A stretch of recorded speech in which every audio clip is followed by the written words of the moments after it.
Assalamualaikum warahmatullahi wabarakatuh.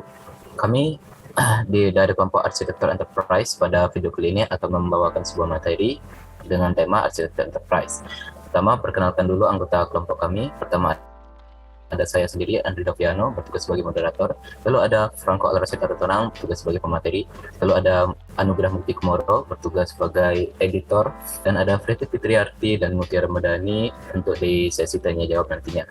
Oke, tanpa membuang waktu lagi, langsung saja saya serahkan kepada Franco Alrashid Arutonang untuk menyampaikan materinya. Kepadanya, saya persilahkan. Ya, terima kasih kepada moderator Andri ya telah memberikan saya kesempatan untuk menjelaskan tentang arsitektur enterprise atau mempresentasikannya. Langsung aja kita masuk. Jadi sebenarnya apa sih itu arsitektur enterprise ya teman-teman? Jadi arsitektur enterprise itu adalah cetak biru organisasi yang berisi proses bisnis, data, aplikasi, dan infrastruktur IT-nya teman-teman, yang dirancang dan diterapkan secara terpadu untuk membantu berjalannya kegiatan organisasi agar lebih efektif dan efisien teman-teman. Jadi arsitektur enterprise itu blueprint ya ibaratnya gitu. Nah, kita masuk lebih dalam lagi. Jadi maksudnya itu apa sih? Jadi kan kalau misalnya dalam bisnis gitu ya teman-teman, bisnis itu ada proses bisnis yang terjadi. Ketika proses bisnis itu terjadi, kita membutuhkan sebuah data. Jadi data itu dibutuhkan untuk melakukan bisnis. Kemudian data itu dikumpulkan, dikelola, dan diamankan dalam sebuah yang namanya aplikasi gitu ya teman-teman. Jadi data tadi dikumpulkan, diamankan di dalam sebuah aplikasi. Kemudian aplikasi ini harus berproses ya menggunakan yang namanya teknologi, baik infrastruktur, sistem, ataupun jaringan komputer jadinya gitu ya teman-teman. Jadi aplikasi ini membutuhkan yang namanya teknologi teman-teman. Jadi ini semua saling berkaitan dalam yang namanya proses bisnis gitu teman-teman. Bisnis untuk berjalannya sebuah bisnis. Nah, mengapa sih kita harus menggunakan arsitektur enterprise ya? Jadi yang pada mulanya proses bisnis itu tidak sinkron teman-teman, tidak sinkron gitu kan, banyak yang kurang nyambung gitu. Dengan menggunakan arsitektur enterprise, dia menjadi terintegrasi sehingga terciptanya efektif dan efisien sesuatu bisnis nantinya gitu ya teman-teman. Nah, kalau dari ada kata-kata bijak dari Mark Zuckerberg ya, daripada membangun tembok lebih baik membangun jembatan yang saling terhubung gitu teman-teman. Jadi konsep arsitektur enterprise itu sebenarnya mirip-mirip juga ya dengan kata-kata ini ya teman-teman. Jadi sistem informasinya itu yang saling terintegrasi teman-teman. Jadi di situ sistem dengan sistem itu saling terintegrasi dengan satu database ya. Ini di tengahnya maksudnya ini melambangkan database. Mereka saling berintegrasi gitu, saling terhubung sehingga dia lebih efektif gitu ya teman-teman. Dan juga lebih murah, lebih cepat pemrosesan datanya. Kemudian kita masuk ke bagian framework enterprise architecture teman-teman. Nah, kalau untuk frameworknya sendiri itu ada yang pertama itu ada Zachman. Jadi kerangka Zachman ini meskipun ini kerangka arsitektur ya gitu, ini digambarkan sebagai kerangka kerja, namun dia lebih mirip ke taksonomi gitu teman-teman, pengumpulan. Kemudian lagi ada yang namanya TOGAF. TOGAF itu kumpulan gitu ya, grup gitu, grup terbuka gitu ya teman-teman. Dari kerangka kerja ini lebih tepat didefinisikan sebagai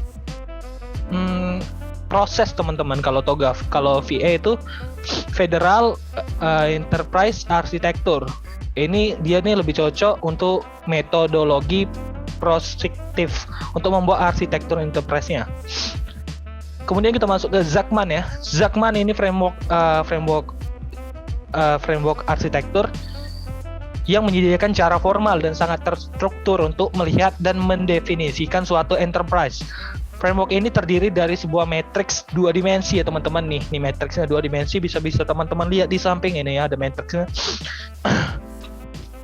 Klasifikasi yang didasarkan pada 6 pertanyaan gitu. Ada what, where, why, who, dan how. Ini ada 6 barisnya gitu ya. Ini kalau untuk Zachman ini kerangkanya seperti di samping teman-teman. Ini teman-teman bisa lihat sendiri. Kemudian lanjut ke TOGAF. TOGAF ini merupakan sebuah framework untuk arsitektur enterprise, di mana TOGAF ini menyediakan pendekatan secara komprehensif untuk mendesain, merencanakan, mengimplementasikan, dan melakukan kontrol dengan otoritas pada sebuah informasi arsitektur enterprise, teman-teman. Kalau misalnya teman-teman mau lihat kerangkanya di samping ini ada penjelasannya, ada dari primarily gitu kan, saling terhubung ya, kayak proses gitu teman-teman.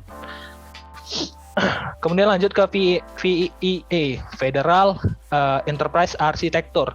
Dia ini merupakan praktik manajemen untuk mengalihkan resource untuk dapat memperbaiki performa bisnis dan membantu agensi pemerintah. Jadi biasanya digunakan di pemerintahan gitu teman-teman. Secara lebih baik di dalam menjalankan misi utama. Ia ini mendeskripsikan tingkat yang ada dan tingkat untuk masa depan teman-teman. Dan memperlihatkan rencana untuk mentransisikannya dari tingkat sekarang untuk sehingga ke tingkat masa depannya teman-teman. Kalau untuk bentuk arsitekturnya itu seperti ini teman-teman, seperti gambar di samping gitu ya. Ini teman-teman bisa lihat sendiri. Nah, kenapa sih kita langsung masuk ke kesimpulan ya? Jadi arsitektur enterprise ini memberikan template gitu ya, memberikan template untuk strategi teknologi informasi yang efektif dan membantu evolusi yang terkontrol dengan cara memberikan manfaat bisnis. Dan juga caranya itu hemat biaya teman-teman, sehingga arsitektur enterprise ini sangat-sangat berguna dan sangat membantu untuk kemajuan dari sebuah bisnis. Itu presentasi, itu penjelasan dari saya kembalikan ke moderator. Oke, terima kasih kepada Saudara Franco Alrashid Aritonang yang telah menyampaikan materinya mengenai arsitektur enterprise, mulai dari pengertiannya hingga ke framework yang telah digunakan oleh arsitektur enterprise itu sendiri. Baiklah, kita sudah berada di akhir video. Untuk sesi tanya jawab bisa kita lakukan di forum diskusi yang akan ada nantinya. Saya ucapkan terima kasih kepada teman-teman yang telah menyaksikan, dan saya akhiri. Semoga video ini bermanfaat. Wassalamualaikum warahmatullahi wabarakatuh.